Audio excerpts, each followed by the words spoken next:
Maunlad na Pilipino. Pagtalakay sa iba't ibang pamamaraan sa kaunlaran ng kabuhayan.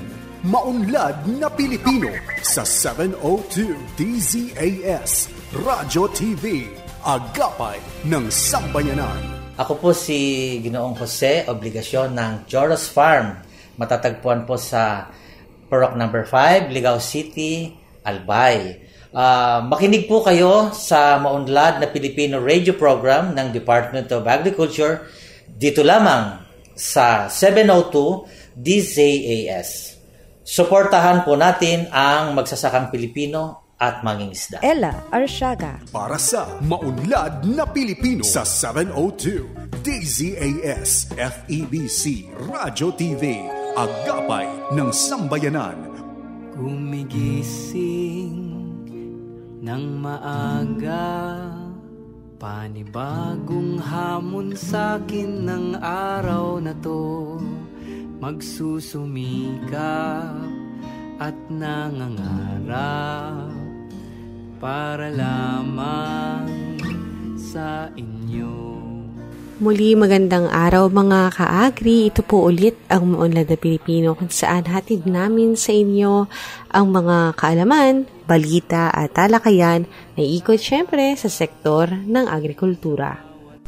At bago po ang lahat, inaanyayahan ko po ang bawat isa na manalangin po muna.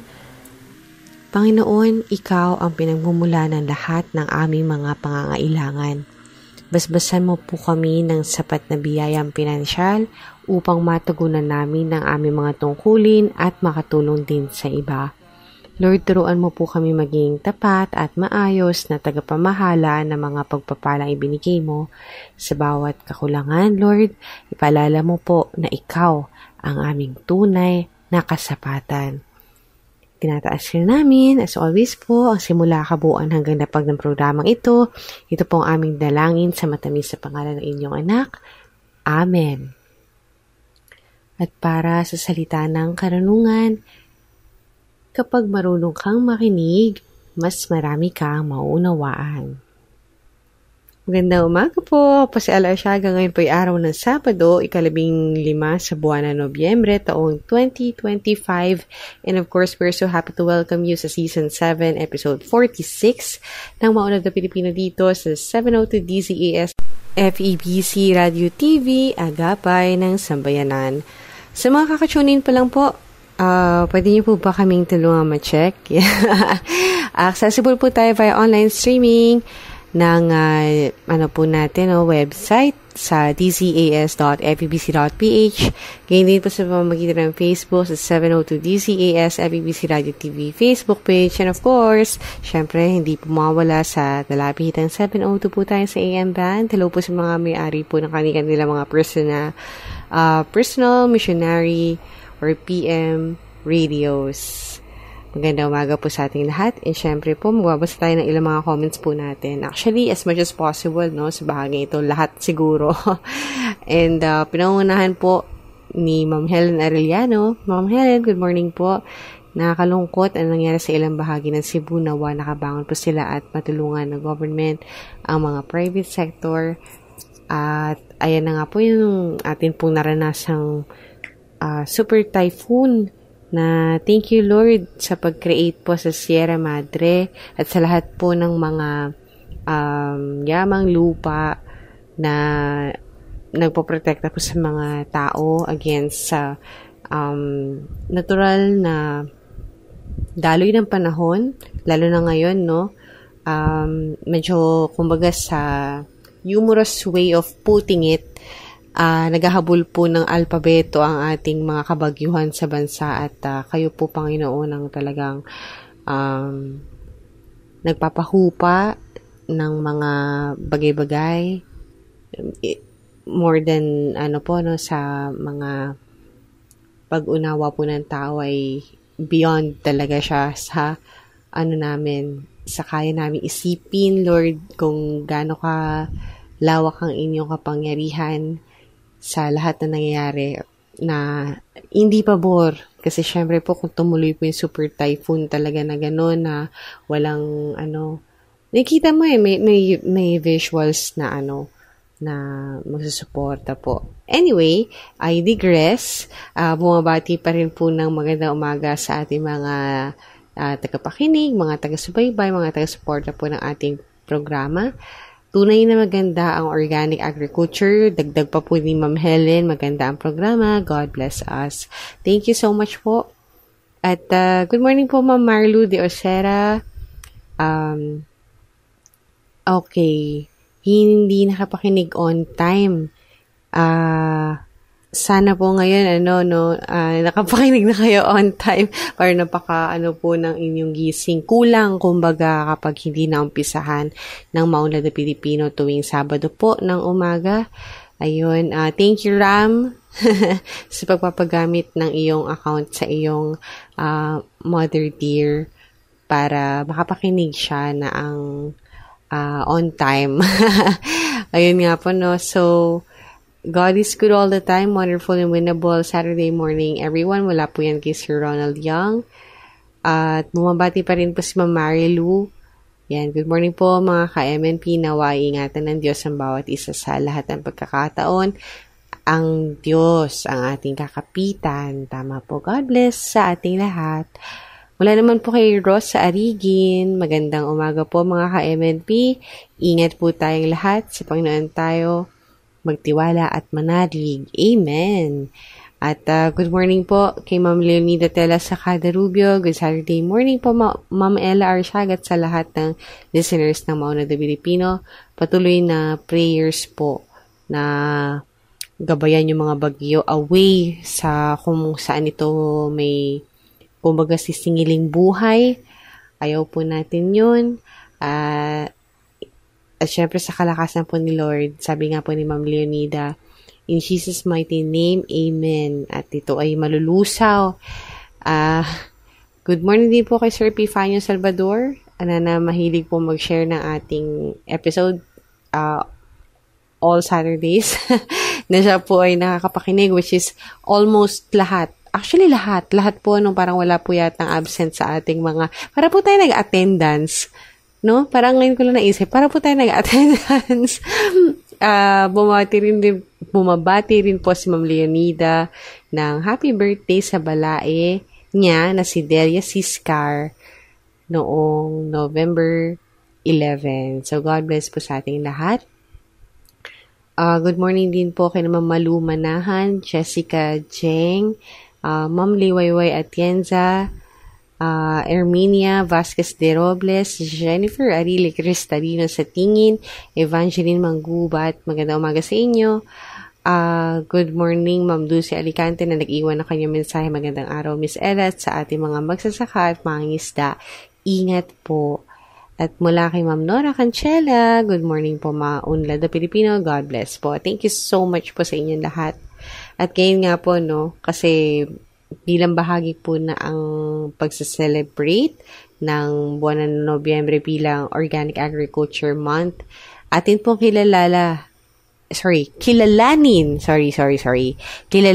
sa pamamagitan po ng ating segment na katuwang ang Agricultural Training Institute, ang Agri On Air, ang tinatawag pong Youth Internship Program on Organic Agriculture. Ito po yung YIPOA. Kung hindi po ito household name, ulitin po natin, YIPOA, or once again, yung Youth Internship Program on Organic Agriculture.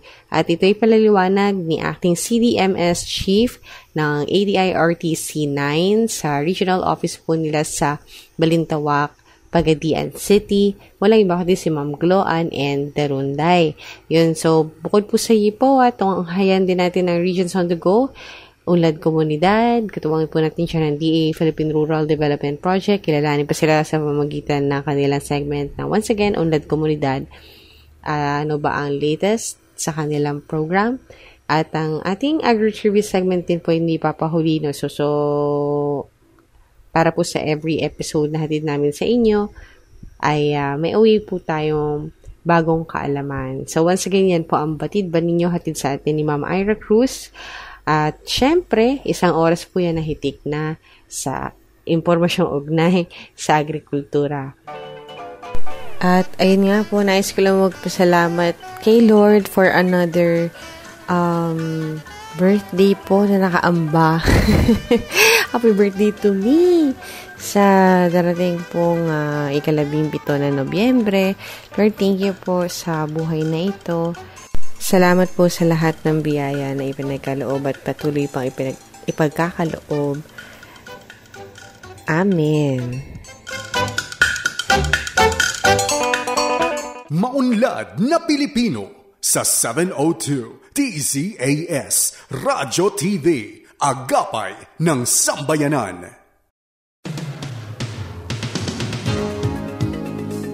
At ngayon, narito naman ang ating mga kasamahang farmcasters. Actually, kasama po natin sila last week sa isang workshop. So, thank you so much po for still being with us to bring you ang regions on the go. Nasa 700 na magsasaka mula sa iba't ibang farmers cooperatives and associations sa FCA sa Rehiyon 2 ang lumahok sa pagsisimula ng 2025 National Rice Awareness Month o NRAM na idinaos sa DASCRC Minanga Norte, Igig, Cagayan noong Nobyembre 3, 2025. Nagsimula ang selebrasyon sa launching ng Rice for All program, natampok ang LOGI at GAPRICE, basbas ng Soil Mobile Clinic at Organizational Transformation Seminar ng Cooperative Development Authority. Ipinamahagi rin ang mga binhi, pataba at iba pang agri-inputs sa mga dumalong magsasaka. Sa kanyang mensahe, binigyang pugay ni Regional Executive Director Dr. Rosemary G. Aquino ang dedikasyon ng mga magsasaka at hinikayat ang pagpapatatag ng kooperatibismo bilang susi sa lakas ng samahan at pag-unlad ng sektor ng agrikultura. Para sa masaganang agrikultura, maunlad na ekonomiya. Castle Castillo mula sa Department of Agriculture Regional Field Office No. 2, nag-uulat.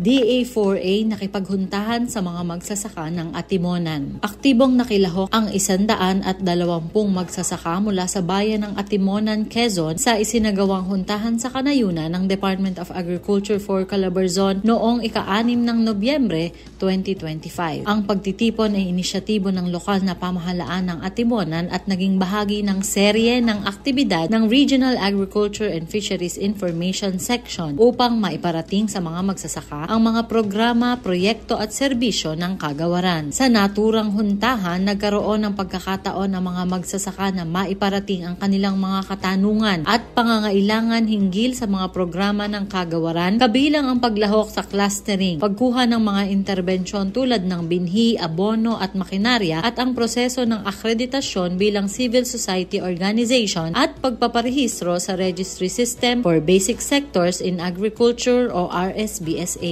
Mula sa Sipag Atimonan Vegetable Growers Association, ipinaabot ni Ginang Marivic Par ang pasasalamat ng kanilang samahan na narating ng DA4A ang kanilang bayan, hindi lamang para magbahagi ng teknikal na tulong kung hindi upang mas kilalanin ang mga magsasakang nais tulungan ng kagawaran sa bayan ng Atimonan. Ito si Chika Gitla para sa Balitang Sakahan ng DA Calabarzon. Paulo Auce mula sa DA Mimaropa. Climate Resilient Technologies at Facility binuksan sa RIARC. Pinangasiwa ng Department of Agriculture Mimaropa, Regional Integrated Agricultural Research Center, ang pagbubukas ng Climate Resilient Technologies at Facilities sa ilalim ng Project Smart Agriculture Greenhouse Automation and Nutrient Amplification kasabay ng selebrasyon ng ika-55 taon ng pagkakatatag na nasabing istasyon ng DA Mimaropa sa Oriental Mindoro noong ika-22 ng Oktubre. Magsisilbi din itong research hub para sa mga agriculture students ng Mindoro State University, mga researchers at iba pang mga individual na nagnanais matuto ukol sa pag-hydroponics. Dagdag pa rito, nilalayon din ng pasilidad na ito na ipromote ang matalino, sustainable at market-oriented hydroponic system para sa mga small-scale farmers at student researchers sa rehiyong Mimaropa. Kinapapalooban din ang nasabing pasilidad ng 3 greenhouses na kaya magsuporta ng 3,000 pirasong mga pananim na gulay gaya ng lettuce, bell pepper at iba pang gulay na maaring itanim. Ayon kay Engineer Clean Untalanicala, ang project leader ng Project Sagana na kung saan nakapaloob ang Climate Resilient Facility, naging posible ang proyektong ito dahil na din sa tulong ng DA RIARC Center Chief Dr. Lito Landicho, Ms. Jovelyn de Guzman, kasama mga mag-aaral ng Mindoro State University bilang mga project staff. Ipinamalas din ng mga BSIT 4th year students mula sa Mindoro State University Calapan Campus na sina Ian Crisandoval, Glenn Delamar Caringal at Kirk Allison Tolentino ang Intelligent Greenhouse Control and Monitoring System o iGreenMon, ang full automation ng pag-aalaga ng mga halaman gamit ang mga control sensors, actuators at machine learning. Nire-regulate din ito ang temperature, humidity, liwanag at mga nutrient conditions ng halaman habang minomonitor ang kalusugan ng halaman para sa mas matalino at mas mabilis na pagdedesisyon sa pananim. Pinontohan ang nasabing pasilidad sa ilalim ng National Urban and Peri-Urban Agriculture Program ng DA na nagkakalaga ng 1.9 milyong piso. Mula sa DA Mimaropa, Paula Jose nag-uulat. Sa patuloy na kampanya ng Be Responsible, idinahos ng Department of Agriculture Caraga ang Run for Local Rice Fund Run bilang bahagi ng National Rice Awareness Month 2025 noong Nobyembre 10 dito sa Butuan City. Layon nito na ipanawagan sa publiko na suportahan ang lokal na bigas upang magkatulong sa mga magsasaka sa kanilang kita at makamtan ang seguridad ng pagkain sa bansa. Ayon kay DA Caraga RTD Foresters and Regulations Abel F. Wagas, sa selebrasyon ng National Rice Awareness Month or INRAM, ang pagpili ng lokal na bigas hindi lamang suporta sa mga magsasaka, ngunit isa itong paraan na masiguro ang pagkain na ligtas, malinis at de kalidad para sa lahat. Dumalo sa fund run ang mga kawani ng DA Caraga, mga attached agencies and bureaus nito at pamahalang lokal ng Butuan at Cabadbaran City. Ito si Aurel Arais ng Department of Agriculture Caraga, ang inyong tagapagulat. Maunlad na Pilipino sa 702 DZAS Radyo TV, Agapay ng Sambayanan. At para po sa edisyong ito, hatid sa atin ng DAATI o ang ating Agricultural Training Institute. Binabahagi po namin sa inyo ang ating segment na kung tawagin natin ay Agri On Air. At para po sa ating Agri On Air ngayong umaga, makakasama po natin ang ating Acting CDMS Chief mula po sa ATI Regional Training Center 9. Regional Office po nila sa Balintawak, Pagadian City. Walang iba kundi si Binibining. Or Ma'am Gloan N. Darunday para po sa ating Youth Internship Program sa Organic Agriculture. Malalaman natin yan maya-maya lamang at syempre bago po ang lahat, welcome po sa ating program. Kamusta po kayo, Ma'am? Hi po, Ma'am Ella. Greetings po sa lahat ng ating tagapanood or tagapakinig ng inyong programa. At masaya po in behalf of ATI RTC 9, maraming salamat po sa pag-imbita sa amin sa inyong programa. Of course, we would also like to thank ang ating ATI Central Office, ISD. Thank you so much po sa bahagi ito ng ating programa. Mamaya pa po sa ating acknowledgements later on in our interview or panayam. Pero bago ang lahat yan, Ma'am, gusto po namin malaman, ano po ba yung, paano bang basa nyo dito? YIPOA, paano po ba siya ang ating Youth Internship Program on Organic Agriculture? Pakilala po natin ito. Okay, ma'am. Sige po. Tama po kayo. YIPOA, yun din po yung basa namin. Pero before siya naging YIPOA po, ay ano po muna siya, ang pangalan niya dati po is Youth Scholarship Grant on Organic Farming or YSGOF. So, this time, revise po yung name niya. So, ginawa po siyang YIPOA. At itong programa pong ito ay nabuo ng National Organic Agriculture Program or NOAP in collaboration with the AATI. So, nabuo po itong programa kasi po tayo po ay we are trying our best to address yung concern po, matagal ng concern na ang ating farmers are aging at talaga pong patuloy po tayo sa pag-i-encourage ng ating mga youth to engage into agriculture and most especially organic farming. So, dalawa po yung nabanggit natin agad na nais nating tugunan sa pamamagitan ng ating YIPOA na bagong pangalan po pala, no? Ayon sa inyong pagkakalahad. Ito po ay sa ating mga paghikayat sa mga kabataan sa agrikultura at hindi lang sa agrikultura basta-basta, kundi sa organic agriculture. At ang ating pong internship po na ito, ma'am, ano po ba yung ating, para po sa kaalaman ng mga bagong kakapakinig lang dito, ano po ba yung coverage nito? Gaano siya usually katagal? Ano po yung mga bahagi nito? At saka, lahat po ba welcome dito or may mga specific locations lang po tayo? Okay. Sige po, Ma'am Ella. Ang YIPOA po is actually siya national program, so hindi lang po ang Region 9 ang mag-i-implement ng programang ito. So, ang programa is open for both out-of-school youth and degree holders po. may age bracket po tayo, 18 years old to 35 years old. So, ang nakaganda sa programang ito, ma'am, is hindi lang po siya magbibigay ng opportunity for the youth, but also magbibigay siya ng opportunity sa ating mga farmers. Ang nakasaad po sa ating guidelines is welcome siya open siya for our accredited learning sites ng ATI. Kung merong mga third-party certified organic na mga farms, yun po yung priority natin. So, ang tawag po nila doon is magiging farm partners ng mga bata kung saan sila mamalagi sa duration ng ating program. So, ito po ay 21-month long na program. So, ang 9 months po doon sa 21 months is on farm. No? So, on the farm ang mga bata. And then yung remaining 12 months po ay doon po nila i-implement ang kanilang napiling business or enterprise, no, na ipuput up kasama doon sa 150,000 grant na ibibigay ng national para sa ating mga grantees. Dito nga po, no, sabi natin meron tayong age bracket, may specific program po sila na aasahan kapag sila ay nakapasa. Doon po tayo sa application siguro, ma'am. Yung kumbaga, papaano po sila, yung actual process po na pwede sila magpasa ng requirements. Okay po, dito po sa base ating guidelines po, kailangan po nilang mag-submit ng syempre po application. Meron po tayong mga corresponding forms po doon sa kanilang i-comply ng mga documentary requirements.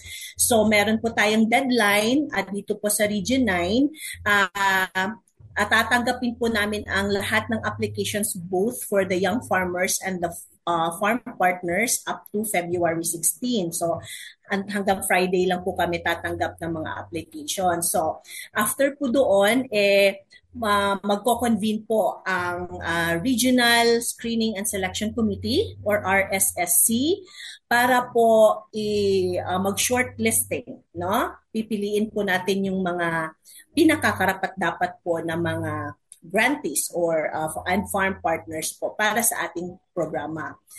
And after po doon, pag nakapag-shortlist na tayo, syempre i-field validation namin yan, ma'am. Bibisitahin kung syempre i-check natin kung deserving ba talaga yung bata or yung farm partner na maging part ng ating programa. So after ng field validation po is mag-i-endorse na po tayo sa central office ng mga list of names, no, kung sino pong ating qualified dito sa region. And after that, kung i-approve ng national, so i-deploy natin sila ma'am doon sa farm partners. But before that, also we would like to emphasize, no, na ang ating mga napiling grantees, kailangan po yan siya sorry nakapagbisaya.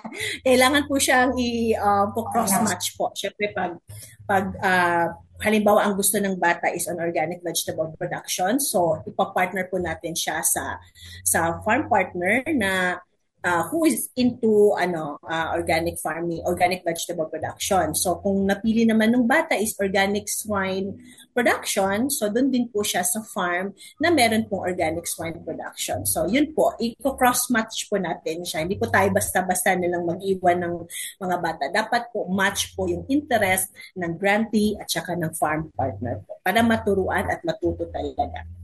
Ayan. And I'm sure meron tayong mga from different parts of our country, ating mga regional training centers ay ready to assist yung mga nagnanais na, uy, parang pasok ako dun na, punta ako sa ating RTC para makapagpatulong sa internship requirements na nabanggit po natin. Meron po ba tayong specific number, ma'am, na parang alam nila na, uy, parang hindi na ako papasok kasi naabot na nila yung, kumbaga, may certain number po ba tayong mini-meet? Nagta-target po sa buong Pilipinas po. Nagta-target po ng a total of 150 young farmers at saka 75 grantees. So, wala naman pong specific na limit or number of young farmers or farm partners ang nakasaad per region. Pero po sa first batch po, meron po tayong total of 4 farm partners kasi batch 2 na to, ma'am. Yung first batch po yung last year. 9 grantees at saka 4 farm partners. So this time we are really hoping po na maging 10 at saka 10 young farmers at saka 5 farm partners po sana. At syempre kung mabigyan tayo ng more slots ng national, ng central office po, masaya po tayo. Ayan po, sa ating last na pagpapadala po ng interns natin, ma'am, kamusta naman po? Nakailan po tayo noon? Last year po, Ma'am Ella, meron po tayong 10 na young grantees. Unfortunately po, may isa po doon ang nag-back out for some reasons po. So, 9 sila ngayon. So, tapos na sila doon sa 9 months na on the farm training. So, this time po, i-implement na nila yung kanilang business enterprise po. So, sa 12 months yun po. So, last year po we have 9 young grantees and 4 farm partners. So, this time po, naghanap ulit tayo ng mga bagong learning science operators. Priority po natin yung mga to give opportunities for other learning site operators po who are into organic farming, of course. Ayun, at syempre nga po, sabi natin, nag-accept na tayo para dun sa panibago. So ma'am, meron ba tayong, kumbaga, dito naman pagdating sa ating mga farm partners, ma'am. Kasi syempre, sabi nga natin, parang bibigyan naman ng chance yung iba. At sino naman po ba yung eligible dito? Ano po ba yung qualification para po tayo ay maging farm partner? Okay po. So, ang eligibility criteria po natin para sa ating farm partners ay dapat po chemical-free yung farm. No, kung hindi man siya third party certified as organic farm, at least man lang may notarized siya na certification na talagang chemical free po yung farm. And preferably po, we are giving priorities po sa ating accredited learning site, ETI accredited learning sites for the region. And number 2, must be in operation for at least a year. And he has a farm has farm activities within the value chain, either production, value adding, processing, or marketing, has basic farm tools, equipment, or facilities needed for its operation. So, syempre po, dapat po yung farm mismo may safe na kung saan pagsistayhan ng bata, may facility. And can provide food for the interns during the 9-month intensive training program. And dapat mo sila mag-create ng internship program plan or IPP for that 9 months. Kung anong mga mangyayari at anong gagawin nila for the span of 9 months. And of course, with good community standing and has no proven derogatory record. Okay, and the farm area is not part of conflict zones. Okay. So far po, yan po yung ating eligibility criteria. Ayan, so safe na safe ang mga kabataan natin at ini-ensure natin ito sa pamamagitan ng criteria na ito. Narinig naman natin na mapapakain sila dapat, merong sapat na yung facilities, ayan, yung mga nabanggit natin. And of course, dito nga po sa paggawa nila ng programa, kasi sabi po natin kanina magpapasa rin sila or siguro meron tayong makikita when they avail na, gusto namin maging farm partner. So ito po yung program namin. Doon po ba sa program na yun, merong inputs, ATI, meron ba tayong parang how do we develop yung program na to para sa mga bago nating farm partners? Ang nag-o-offer po tayo ng during the 9-month period, ma'am, no? Makakatanggap po ang ating farm partners ng 5,000 as mentoring fee. Every month po yun, 5,000 a month. And at the same time, yung grantees po natin ay makakatanggap din po ng the same amount, 5,000 per month each para as monthly stipend. Okay? So, doon po sa farm, ma'am, syempre po doon i-mentor nila yung mga bata at saka mga may hands-on activities of course and mga discussions and meron naman po silang tinatawag nating day off, no? Bibigyan po sila ng 4 days off a month. Okay? So, okay, Mabela. At meron okay din po tayong, yes po ma'am, at nakakatuwa po ito para sa mga magiging grantees po natin ng programa na ito. Umaga, nandun na lahat, papasok ka na lang, matututo ka na lang. Ano pa po ba ma'am yung ating masasabing mga, bukod po sa mga nabanggit na natin, which ang dami na 5,000 per month, a stipend, ang ating mga benefits pa po, meron pa po ba tayong nakalimutang banggitin para po sa ating youth interns, sa ating farm partner, and of course, for the whole agriculture sector? Okay po. After po ng 9 months yung 9 months out of the 21 months, once ma-complete nila ito, ma'am, is makakatanggap po ang ating mga grantees ng a total amount of 150,000 pesos each. Ito po yung magiging startup capital nila para dun sa business enterprise na napili po nila. Kanilang choice po yun kung anong gusto nilang i-put up. So, for the 12 months, ma'am, dun po nila i-implement yon. Siyempre, hindi po mawawala doon. Hindi pa mawawala ang mga farm partners. Kahit po nasa implementation stage na sila ng pag-put up ng kanilang business enterprise na napili, magme-mentor pa din po ang ating mga farm partners.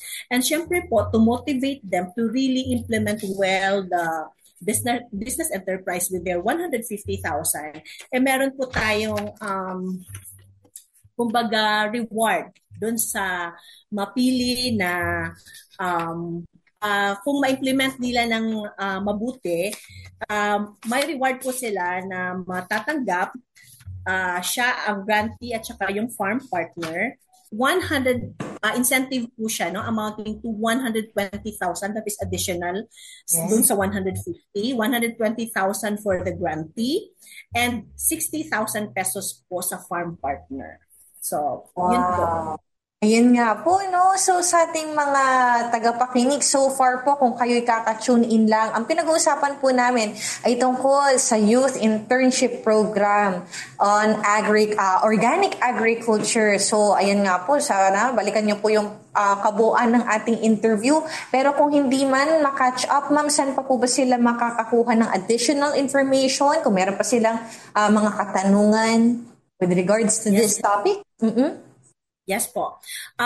Ina-encourage ko po ang lahat, no, to keep you abreast po of the different programs of ATI, especially po sa updates ng ating MIPOA. Please like and follow our official FB page, ATI in Zamboanga Peninsula. Doon po sa post with regards to the program, meron po doong link, no? Doon sa caption po, meron po dong link na pwede nyo i-open at doon po makikita nyo po yung mga forms na pwede nyo i-download at saka i-print, no? So, don't forget po to like and follow ATI in Zamboanga Peninsula. Pwede po kayo din doon mag-message para kung meron kayong mga queries, no, regarding our program. And also, pwede po kayong bumisita sa yes po, andito po kami sa Balintawak, Pagadian City, Zamboanga del Sur, no, dito po sa regional office. And pwede po ninyong hanapin ang ating organic agriculture focal person in the person of Mr. Elias Nayal, or ako po, pwede niyo po akong hanapin, no, para po kung meron kayong mga katanungan, ma-assist namin po kayo. Ma'am, dito po sa ating, bago lang tayo tuluyang magtapos, pahapyawan lang natin ng saglit, ang CDMS po, ano po ba ito at meron po ba tayo mga nakalinya pang programa for this year? Okay, ang CDMS po is Career Development and Management Services Section. Sorry po. Under sa section po namin, ma'am, meron po tayo naka-target po mga trainings for RLS learning site cooperators, no? Kasi gusto din po natin silang i-empower at i-encourage natin po sila na mag-engage talaga at ilatag sa kanila ang mga available programs in which they can avail. So, meron po tayong mga scholarships, ma'am, para po sa ating mga youth, pwede po sa pati na rin po sa ating mga agricultural extension workers. And of course, meron po tayong mga programs, special programs like the CFIDP, yung sa coconut po, pwede din po silang mag-inquire sa amin. And also, the halal program po is under the CDMS section po. And marami po tayong mga trainings po na may offer, and meron po tayong pinaprocess po na CPD accredited para po sa ating mga agricultural extension workers, no?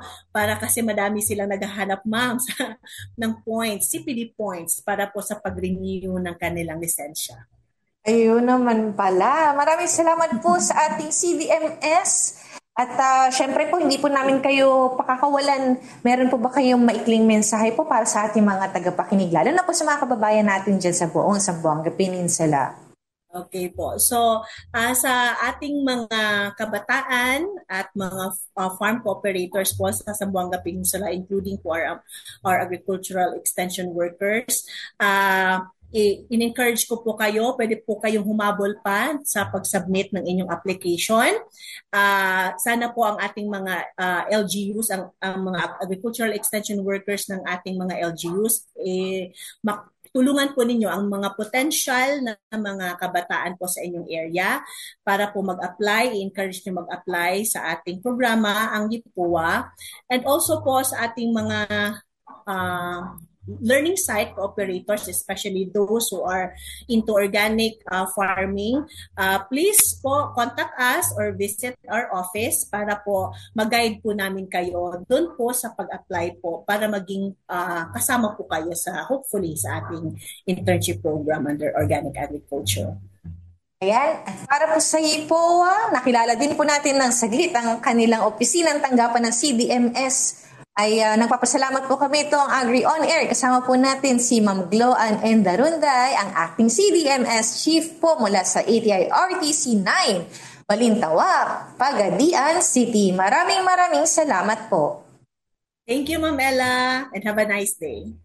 At nakilala po natin ang Youth Internship Program on Organic Agriculture. Maunlad na Pilipino sa 702 DZAS Radyo TV. Agapay ng Sambayanan. Kamusta po kayo mga ka-agri? Sa dami ng pagsubok sa bukid, tagtuyot, bagyo, bigla ang ulan, ang tanong, paano tayo mananatiling matatag at maunlad? Ako po si Ella at tumako po tayo muli sa Usapang APA. Muli ang APA Project ay isang inisyatiba ng Department of Agriculture, Department of Science and Technology, Philippine Atmospheric, Geophysical and Astronomical Services Administration or DOST Pag-asa, at Food and Agriculture Organization or FAO sa tulong ng Green Climate Fund. Sinimulan po ito noong 2024 at tatagal hanggang 2030 na layuning patatagin ang sektor ng agrikultura at kabuhayan ng mga magsasaka sa harap ng nagbabagong klima. Ipatutupad ang proyekto sa 9 na probinsya sa 5 rehiyon. Apayao, Kalinga, Ifugao para sa Cordillera Administrative Region, Isabela at Cagayan para sa Region 2, Camarines Norte at Camarines Sur para sa Region 5, Bukidnon para sa Region 10, at Cotabato para sa Region 12. Ngayong araw, pag-usapan natin ang tinatawag na Climate Resilient Agriculture o CRA. Ano ito? Ito po ay konseptong naglalayong isama ang pagtugon sa climate change sa pagbubuo ng mga teknolohiya at pamamaraang pang-agrikultura. Ito ay mahalaga upang kahit may malawakang tag-init, sunod-sunod na malalakas na bagyo o matinding pagbaha, ay may mga pamamaraan upang magpatuloy ang ani at kita ng mga magsasaka. Mga halimbawa ng CRA: paggamit ng binhi na kayang mabuhay sa mainit o maulang panahon, tamang schedule ng pagtatanim, paglalagay ng compost para mapanatili ang sustansya ng lupa, pagtatanim ng iba't ibang pananim sa iisang bukid o crop diversification, agroforestry o pagtatanim ng puno sa paligid ng sakahan. Ang CRA ay hindi lang tungkol sa teknolohiya. Ito rin ay tungkol sa karunungang ipinamana at pinanday ng karanasan mula sa ating mga ninuno at pinalalalim o pinapalalim pa ng agham. Mainam na magsubok at mag-apply ng mga teknolohiya at practices na climate resilient upang ating matuklasan ang mga paraan ng pagsasakahan na angkop sa ating lokal na kondisyon, kakayanan at mga pangangailangan. Kaya't hinihikayat ko kayo mga giliw kong magsasaka, subukan at pag-aralan ang mga teknolohiya at pamamaraan na climate resilient upang makamit natin ang tunay na matatag at maunlad na pagsasaka at agrikultura. Hanggang sa muli dito lang sa Usapang APA. Special thanks to APA National Project Management Office, DA Field Operations Service, DA Agriculture and Fisheries Information Division, DA Regional Agriculture and Fisheries Information Section, DA Climate Resilient Agriculture Office, DA Adaptation and Mitigation Initiative in Agriculture, Food and Agriculture Organization of the United Nations, Department of Science and Technology, Philippine Atmospheric, Geophysical and Astronomical Services Administration or DOST Pag-asa, Green Climate Fund. Maunlad na Pilipino sa 702 DZAS Radyo TV, Agapay ng Sambayanan. At narito po ang unlad komunidad, katuwang po natin dito ang Philippine Rural Development Project. Ngayong umaga dito sa Unlad Komunidad, ating balikan ng mga naging pangyayari sa naganap na Citizens Monitoring Tool Training Workshop para sa improvement completing of Barangay Maypange, Barangay Inalad, Barangay Angyap, Farm to Market Road sa probinsya ng Samar.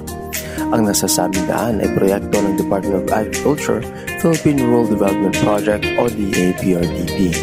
Ang Philippine Rural Development Project ay isang proyekto sa ilalim ng kagawaran ng pagsasaka na naglalayong ng itaas ang ani at kita ng ating mga magsasaka at mangingisda. Oktubre 21 hanggang 23 nitong taon nang naganap ang Citizens Monitoring Tool Training Workshop. Layunin ng 3 araw na training workshop na palakasin ng transparency, pananagutan at pakikilahok ng komunidad sa pagmamanman ng mga proyektong pang-infrastruktura sa ilalim ng PRDP. Sa pamamagitan ng aktibidad na ito, natutunan ng mga residente ang tamang paraan ng pagsusuri ng mga proyekto upang masiguro na ito ay sumusunod sa pamantayan ng kalidad at pangangalaga sa kalikasan. Tinalakay sa mga kalahok ang Monitoring, Evaluation, and Learning o MEL framework na nagbibigay diin sa kahalagahan ng partisipasyon ng mga mamamayan sa pagsubay ng progreso ng proyekto. Pinakilala rin sa kanila ang Citizens Monitoring Tool kasama ang mga paksa tungkol sa sub-project profiling, pagsubay sa gastos, dokumento ng physical na progreso at pag-verify ng datos sa field. Nagkaroon din ng practical na session tungkol sa geotagging at mobile data collection upang mapaunlad ang kalakayahan ng mga kalahok sa tamang pagdodokumento ng mga obserbasyon sa field. Sa ganitong paraan, masisiguro na ang pagmamanman ng proyekto ay batay sa ebidensya at isinasagawa ng tapat at bukas. Sa huling araw ng pagsasanay, nagsagawa ng aktwal na pagbisita sa proyekto kung saan ginamit ang mga kalahok ang natutunan nilang monitoring tool. Bunga ng aktibidad ang draft ng mga Barangay Infrastructure Teams o BITs at ang pagsama-sama ng mga obserbasyon at rekomendasyon mula sa field exercises. Sa pagbibigay ng pagkakataon sa mga miyembro ng komunidad na makilahok sa pagmamanman ng proyekto, pinalalakas ng PRDP ang advokasya nito para sa inklusibong kaunlaran at pagkikilahok ng mamamayan sa pamamahala. Sa pamamagitan ng CMT Training Workshop, masisiguro ng mga proyektong tulad ng Mochong Farm to Market Road ay may sasagawa ng maayos, patatag at may pananagutan sa mga mamamayang pinaglilingkuran. Ang improvement concreting of Barangay Maypange, Barangay Inalad, Barangay Angyap, Farm to Market Road ay isa lamang sa maraming proyekto ng DAPRDP. Para sa iba pang mga proyekto ng DAPRDP, patuloy na makinig dito sa Unlad Komunidad, ang programa sa radyo ng Department of Agriculture, Philippine Rural Development Project. At abangan pa ang mga inihandang bahagi ng DAPRDP, tutok lamang dito sa Unlad Komunidad, dito pa rin sa Maunlad na Pilipino, 702 DZAS. Ella Arsiaga. Para sa Maunlad na Pilipino sa 702 DZAS FEBC Radyo TV, Agapay ng Sambayanan. Ayan, sabi ko po sa inyo, hindi po tayo papahuli sa mga kalaman pwede ninyong baunin pa uwi at hatid po sa atin ni Binibining Ira Cruz ang ating Agri Trivia segment. Magandang Sabado mga ka-agri! Ngayong araw ay ating itinatampok sa ating Agri Trivia segment ang isang mahalagang yugto sa agrikultura ng bansa. Ang ika-40 taong anibersaryo ng Philippine Rice Research Institute o PhilRice. Batid ba ninyo na ang PhilRice ay itinatag noong 5 ng Nobyembre taong 1985 sa bisa ng Executive Order No. 1061 upang tulungan ng bansa sa pag-angat ng produksyon ng palay?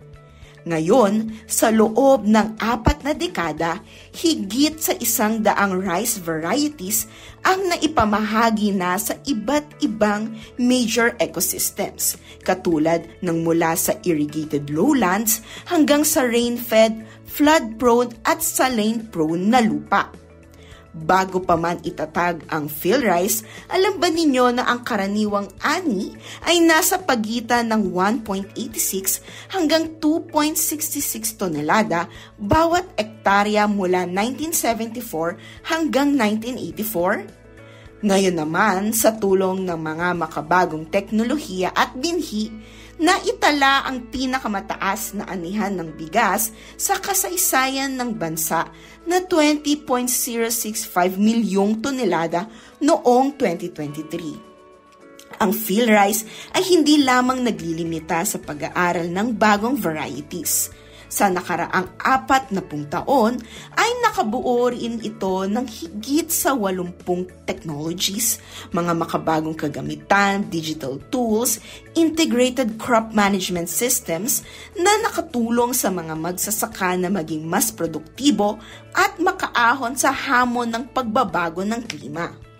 Halimbawa, narito ang Palay Check System na ngayon mobile app, ang RiceBiz o Rice Business Innovation System na tumutulong sa mga magsasaka na direktang makipag-ugnayan sa merkado at ang paggamit ng sensor, drone at satellite data para sa mas epektibong pamamahala ng bukid. Ngayon, sa pagunita natin ng ika-40 anibersaryo ng PhilRice, ipinapaalala natin na ang tagumpay na ito ay hindi lamang para sa institusyon. Ito ay tagumpay ng bawat Pilipino magsasaka sa bawat pundasyon ng tahanan na umaasa sa abot-kayang bigas at sa bawat komunidad na naghahangad ng mas masaganang bukas. Kaya naman, sana'y maging inspirasyon ito para sa ating lahat. Maging rice-sponsable or rice-sponsible, lalo na ngayong National Rice Awareness Month. Gumawa tayo ng hakbang para sa mas produktibo, mas makakalikasan at mas makataong agrikultura. Para sa karagdagang impormasyon, bisitahin lamang ang website ng PhilRice sa www.philrice.gov.ph. At iyan po ang ating Agri-Trivia segment. Ito po si Ira Cruz. Maunlad na Pilipino sa 702 DZAS Radyo TV, Agapay ng Sambayanan. Gumigising ng maaga, Ayun. Special thanks po sa lahat ng mga bumubuo sa ating tanggapan sa paghatid po or pagtulong na maihatid ang programang ito sa inyo. Meron po tayong mga events, ongoing po ito para sa, bagaman meron po tayong mga setbacks or hiccups because of the weather, and of course safety is parang pinakamahalaga po, both for the staff and all the participants of whatever activity po na in line sa mga sineselebrate tuwing buwan ng Nobyembre. Una na nga po dyan ang National Rice Awareness Month. Gayon din po ang ikalabing isang National Organic Agriculture Month. At meron din po tayong pag-commemorate sa anibersaryo ng Philippine Rice Research Institute. Gayon din po sa National Climate Change Consciousness Week. At napakarami pa pong iba. Meron pa din pong National Children's Month. Yan. Para po sa mga official na announcement, magtungo lamang sa mga as well as, syempre dapat official din po na source natin ng information. Sa mga official and verified, yan, yung mga clue natin kung saan ba tayo kukuha ng legit na impormasyon, kaugnay po kung gusto po natin mag-join sa mga nabanggit nating mga pagkilala or mga gawain po for the month of November. So muli, maraming salamat po sa oportunidad na kayo ay aming mapaglingkuran.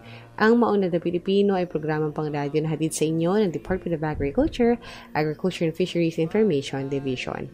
At para sa pagkain kaisipan, mula sa aklat ni Lucas, 10 kabanata, talata 41 hanggat 42. Ngunit sinabi ng Panginoon sa kanya, Marta, Marta, nababalisa ka at abalang-abala sa maraming bagay. Ngunit isa lamang ang kailangan. Pinili ni Maria ang mabuti at ito'y hindi aalisin sa kanya. Mula po sa Department of Agriculture, inyo pong napakinggan ng edisyong ito ng Maunlad na Pilipino dito sa 702 DZAS FEBC Radio TV Agapay ng Sambayanan na may himpilan sa Ortigas Center, Pasig City at kasapi sa KBP o ang kapisanan ng mga broadcaster ng Pilipinas. Thank you so much po. Hindi po kami magsasamang pasalamat sa aming DZAS family na katuwang natin sa bawat episode hatid namin sa inyo kabilang ang episode na ito, syempre. And of course, sa inyo po mga tagapakinig. Di syempre, taus-pusong pasasalamat po at nawa, meron po kayo na pulot for today's episode. Let us know po. Pwede nyo kami message sa aming fan page, facebook.com/maunladapilipino, or pwede kayo mag-iwan na mensahe sa aming email po na aming tanggapan. Yan po ang afid@mail.da.gov.ph. And of course, magbabalik ulit kami next Saturday sa ganap na 5:00 hanggang 6:00 ng umaga. Kasama po ang lahat aming katuwang sa programa ito kabilang si Ma'am Ira Cruz, aming hepe, aming mga section chiefs, lahat na po, no? So, good morning po and shoutout sa lahat. Tawag dito. Greetings din po sa ating Regional Agriculture and Fisheries Information Section Chiefs and staff. And of course, sino pa ba? Of course, yung ating mga farmcasters po na once again, kasama po natin sila last week. And with the hopefully renewed na puso para po sa patuloy na pagbabahagi sa inyo ng serbisyo sa alam naming paraan, which is pamamahayag, pang-broadcast. Hanggang sa muli po, magtanim ng pangarap, mag-ani ng tagumpay para sa masaganang bagong Pilipinas. Ito po ang Maunlad na Pilipino. Hanggang sa muli po, ako si Ella Arsiaga. Enjoy the rest of the weekend! Maunlad na Pilipino sa 702 DZAS Radio TV. Agapay ng Sambayanan.